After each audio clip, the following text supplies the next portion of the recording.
السلام علیکم۔ کیسے ہیں آپ سب لوگ؟ امید ہے آپ لوگ سب خیریت سے ہوں گے۔ اگر آپ میرے چینل پہ نئے ہیں تو میرے چینل کو لائک، سبسکرائب اور شیئر کر دیجیے گا۔ چلیں اب اپنی کہانی کا آغاز کرتے ہیں۔ ایک شب جب سونی کو عشق کی بے خودی معمول کے خطرناک راستے پر لے چلی تو اس کی ننھی آنکھ کھل گئی۔ ممکن ہے کہ وہ پہلے ہی سے جاگ رہی ہو۔ سونی دنیا سے لاپرواہ ہو کر گھر سے نکل کے دریائے محبت کی طرف روانہ ہوئی اور اس کی نن ذرا فاصلہ دے کر اس کے پیچھے پیچھے چلنے لگی۔ سونی چناب کے کنارے پہنچی، جھاڑیوں سے گھڑا نکالا اور لہروں میں ڈال کر اس کے سہارے چناب پار کرنے لگی۔ نن محبت کا یہ انداز دیکھ کر دنگ رہ گئی۔ اس کے دل پر بڑا گہرا اثر ہوا، لیکن جلدی اس کے تصور نے سونی کو مہیوال کی آغوش میں دیکھا۔ بھائی کی بیوی اور غیر کے پہلو میں نن غصے سے ہونٹ چبانے لگی۔ نفرت اور انتقام کا جذبہ ابلنے لگا۔ سونی کی واپسی تک وہ اسی کرب میں مبتلا اور بے چین رہی۔ سونی نے واپس آ کر گھڑا جھاڑیوں میں چھپا دیا اور گھر کی طرف چلی۔ نن سب کچھ سمجھ اور دیکھ کے سونی سے پہلے ہی گھر پہنچ گئی۔ سونی دوپہر تک اطمینان سے سوتی رہی۔ اسے خبر بھی نہ ہوئی کہ اس کی نن کئی گھنٹے گھر سے غائب رہی اور اس نے موت کا جال سونی کے راستے میں بچھا دیا۔ سونی اٹھی، منہ ہاتھ دھو کر کھانا کھایا، مگر نوالے جیسے اس کے حلق سے نکلے آ رہے تھے۔ اسے ایک عجیب قسم کی بے چینی محسوس ہو رہی تھی۔ اس گھر میں وہ ایک عرصے سے رہ رہی تھی، مگر آج اسے ہر چیز اجنبی سی معلوم ہو رہی تھی۔ اس نے آنکھیں جھپکائیں کہ شاید وہ اب تک عالم خواب میں ہے، مگر پھر ایک دم اس کی ماں کا چہرہ اس کے سامنے آ گیا، اداس افسردہ۔ سونی نے زور سے سر کو جھٹکا۔ ماں کا چہرہ تو غائب ہو گیا، لیکن اب اس کے سامنے باپ کی تصویر آ گئی۔ وہ بھی مغموم اور اداس تھا۔ ایسا معلوم ہوتا تھا جیسے دیر تک رویا ہو۔ وہ گھبرا کے کھڑی ہو گئی۔ اس وقت سونی کی سکھی آ گئی۔ اسے دیکھ کر سونی کو کچھ اطمینان ہوا۔ سکھی نے سونی کو اداس دیکھا تو پوچھا، سونی خیر تو ہے؟ کہیں تیرا راز کھل تو نہیں گیا؟ سونی نے ٹھنڈی سانس لی، پھر کہا، راز تو نہیں کھلا، مگر آج میرا جی بہت گھبرا رہا ہے۔ ماں اور بابا کی یاد آ رہی ہے، ان کی صورت بار بار سامنے آ رہی ہے۔ تیرا گھر دور ہی کتنا ہے، چلی جا ملنے۔ سکھی نے مشورہ دیا۔ ٹھیک کہا تو نے، میں مل آؤں جا کے ان سے۔ اور ادھر یہ باتیں کر رہی تھی اور دوسری طرف اس کی نن دروازے سے کان لگائے کھڑی تھی۔ اس نے سنا کہ سونی میکے جا رہی ہے تو بہت پریشان ہوئی۔ اس نے سوچا اگر سونی گھر چلی گئی اور آج دریا پر نہ گئی تو اس کا دوار خالی جائے گا اور تمام کیے کرائے پر پانی پھر جائے گا۔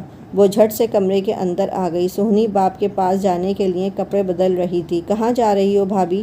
نن نے بے چینی سے پوچھا۔ بابا بہت یاد آ رہے ہیں، ان کے پاس جا رہی ہوں، سونی نے لاپرواہی سے جواب دیا۔ مگر آج کیسے جا سکتی ہو؟ گھر میں مہمان آ رہے ہیں۔ چالاک نن نے داؤ کھیلا۔ مہمان کون آ رہا ہے؟ بھیا کے دوست آ رہے ہیں، کھانا وانا پکنا ہے، تم میرا ہاتھ بٹانا۔ میں کوئی رہنے تھوڑی جا رہی ہوں، ان سے مل کے ابھی آ جاؤں گی۔ مگر نن کی سمجھ میں نہیں آ رہا تھا کہ سونی کو کس بہانے سے روکے۔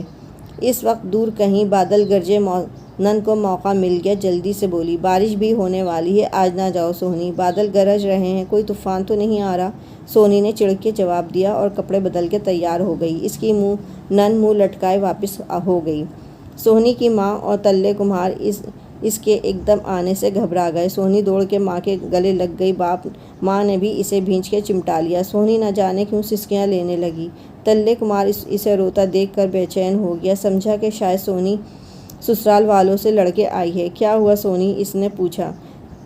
کس نے دل دکھایا میری بیٹی کا؟ میں ابھی جا کے ان سے پوچھتا ہوں۔ کسی نے نہیں بابا۔ سونی ماں کو چھوڑ کے باپ کے گلے لگ گئی۔ بس یوں ہی جی گھبرایا اور آ گئی۔ ٹھیک ہے، تلے کو اطمینان ہوا۔ اب 4 دن یہاں رہ جا۔ نہیں بابا، گھر میں مہمان آ رہے ہیں، میں ذرا دیر کا کہہ کر آئی ہوں۔ سونی تھوڑی دیر گھر والوں سے ملی، مگر دل گھبراتا رہا، الجھتا رہا۔ وہاں بھی چین نہ ملا تو پھر واپس آ گئی۔ اس کی نن اسے دیکھ کر خوش ہو گئی، پھر بڑے مکاری سے بولی، موسم خراب ہو رہا ہے سونی، مہمان آج نہیں آئیں گے، تم وہیں رہ گئی ہوتی۔ سونی نے کوئی جواب نہیں دیا اور نن کی باتوں پر غور کیا۔ اور وہ رات بڑی خطرناک تھی۔ شام ہوتے ہی چاروں طرف سناٹا چھا گیا، ہلکی ہلکی پھوار پڑ رہی تھی۔ سونی بستر میں کروٹیں بدل رہی تھی، تمام گھر سو گیا تھا، صرف نن سہنی کی نند جاگ رہی تھی۔ یہ رات اس کے لیے بھی بڑی اہمیت رکھتی تھی۔ اس نے سہنی سے بدلہ لینے کا بڑا خطرناک منصوبہ بنایا تھا، لیکن جوں جوں رات گزر رہی تھی اس کی امیدیں دم توڑتی جا رہی تھیں۔ بارش میں کچھ تیزی آ گئی تھی اور کسی وقت بجلی بھی چکا چوندھ پیدا کر دیتی۔ نند سوچ رہی تھی کہ اگر سہنی چناب پر نہ گئی تو وہ نہ صرف اپنی چال میں ناکام ہوگی بلکہ اس کی شاطرانہ چال کا بھانڈا بھی پھوٹ جائے گا۔ مگر وہ رات بہت راتوں کے بعد آئی تھی۔ ایسی رات تو صدیوں کے بعد آتی ہے۔ ایسی رات میں ایسا ملن ہوتا ہے جس کی یاد قیامت تک باقی رہتی ہے۔ بادل زور سے گرجا تو سہنی اٹھ کے بیٹھ گئی۔ پھر وہ دبے قدموں دروازے کی طرف بڑھی۔ اس کی نند جاگ رہی تھی مگر ویسے پڑی تھی اور اس نے مصنوعی خراٹے لینا شروع کر دیے۔ حسن چلا ہے عشق سے ملنے، رات غضب کی آئی ہے۔ سہنی باہر آئی۔ ایک بھیگی ہوئی سیاہ بلی دوڑ کر اس کا راستہ کاٹ گئی۔ چھپر کے نیچے دبکے ہوئے کتے نے جیسے نیند میں غرانا شروع کر دیا۔ کہتے ہیں جانور سوتے ہیں، بھوت پریت دیکھتے اور غراتے ہیں، مگر عشاق تو ان تمام باتوں سے بالا ہوتے ہیں۔ شگون اور بدشگونیاں یوں بھی بے معنی چیزیں ہیں۔ پھر سہنی کیوں ان باتوں پر توجہ دیتی؟ اس کے قدم تیزی سے دریا کی طرف اٹھ رہے تھے۔ وہ تصور کی آنکھوں سے مہیوال کو چناب کے دوسرے کنارے پر دیکھ رہی تھی۔ یہ تصور اس کی رفتار میں تیزی پیدا کر رہا تھا۔ راستے کی لمبی گھاس سہنی کے پیروں سے لپٹ رہی تھی، جیسے فریاد کر رہی ہو کہ آنکھ کھول آگے مت بڑھ، یہ راستہ موت کا ہے، اس سے آگے جانے والا کبھی لوٹ کے نہیں آتا۔ لیکن سہنی گھاس کے حلقوں کو توڑ کے آگے بڑھتی رہی۔ پگڈنڈیوں کے دونوں طرف خاردار جھاڑیوں نے اس کا دامن کئی بار پکڑا، اس کے ہاتھ پیر زخمی کر کے ہوشیار کرنے کی کوشش کی، مگر سہنی تو شراب عشق کے ساغر چڑھائے ہوئے تھی، اس کا نشہ کون زائل کر سکتا تھا؟ سہنی بھیگتی ہوئی چناب کے کنارے پہنچ گئی۔ اس نے جھاڑیوں میں ہاتھ ڈال کے چھپایا ہوا گھڑا کھینچا۔ سہنی کمہار کی بیٹی تھی، گھڑا ہاتھ میں آتے ہی چونک گئی۔ وہ تو اپنے گھڑے کے لمس کو بھی پہچانتی تھی۔ پھر بجلی زور سے چمکی اور اس کے دھماکے سے دور دور تک روشنی پھیل گئی۔ سہنی نے گھڑے کو دیکھا اور خوف کی ایک لہر اس کے بدن میں دوڑ گئی۔ گھڑا پکا نہ تھا بلکہ کچا تھا۔ سہنی کی نند نے گھڑا تبدیل کر دیا تھا تاکہ سہنی کچے گھڑے کے ساتھ تیرنے کی کوشش کرے اور ڈوب کے مر جائے اور اس کا انتقام پورا ہو جائے، مگر اس کا بچھایا ہوا جال کھل گیا تھا۔ سہنی نے کچے گھڑے کو فوراً پہچان لیا۔ نند کی سازش تشت اسبام ہو گئی، مگر سہنی اب تک تذبذب میں تھی۔ ایک طرف محبوب کا تصور، دوسری طرف کچے گھڑے میں موت بیٹھی مسکرا رہی تھی۔ آسمان پر بجلی کی چمک، بادل کی گرج اور چھما چھم برستا پانی، چناب کی لہروں میں تلاطم پیدا، چاروں طرف سے موت نے حلقہ بنا رکھا تھا۔ سہنی کی جان ناتواں کشمکش میں گرفتار تھی۔ عقل نے آواز دی، سہنی ہوش میں آ، تیری نند کے بچھائے ہوئے موت کے حلقے ٹوٹ گئے ہیں۔ کچے گھڑے سے چناب کی طوفانی موجوں کو پار نہیں کیا جا سکتا۔ یہ موجیں بل کھاتی نانگنیں ہیں، پانی میں اترتے ہی تجھے ڈس لیں گی، گھڑا ریزہ ریزہ ہو جائے گا، جا لوٹ جا۔ وفاداری اور عاشقی کی ایک حد ہوتی ہے۔ دوسری طرف عشق نے قہقہ بلند کیا اور چیخ کے بولا، سہنی مت دھیان دے عقل کی باتوں پر، یہ سب فریب دیتی ہیں۔ انہوں نے ابراہیم علیہ السلام کو بھی بہکایا تھا، یہ عذرا، لیلی اور ہیر کے راستے میں بھی آئی تھیں، مگر ان سب نے اس کا طلسم توڑ دیا۔ تو اپنی منزل پر کھڑی ہے، کیا منزل پر آ کے واپس چلی جائے گی؟ سہنی نے ایک جھرجھری لی اور نعرہ عشق بلند کیا، مہیوال میں آ رہی ہوں۔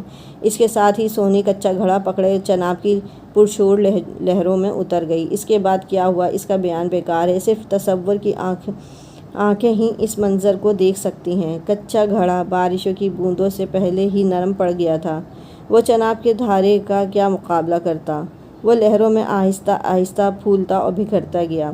سہنی کے ہاتھ گھڑے کے بجائے لہروں سے الجھتے گئے۔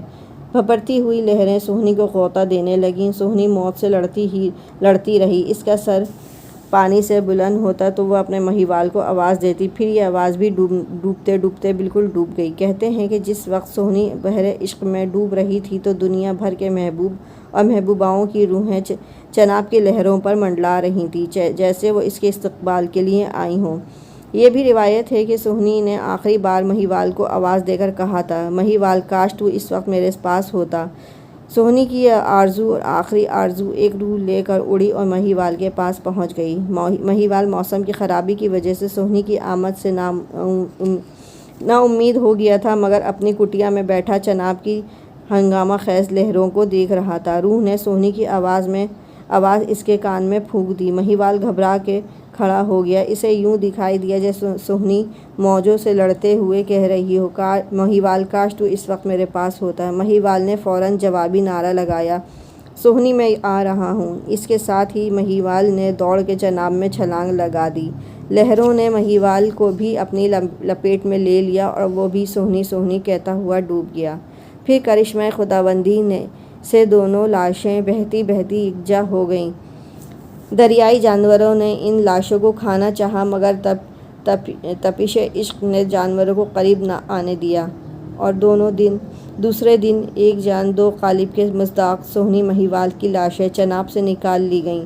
دونوں گھروں میں بلکہ پورے گجرات میں کوہرام مچ گیا۔ سونی اور مہیوال کو الگ الگ نہلا کر کفنایا گیا، لیکن دونوں جنازے ایک ہی چارپائی پر رکھ کر قبرستان پہنچائے گئے۔ اس طرح سونی مہیوال کی محبت کا ایک اور ستارہ عشق کے آسمان پر جگمگایا، جس کی روشنی تا قیامت رہے گی۔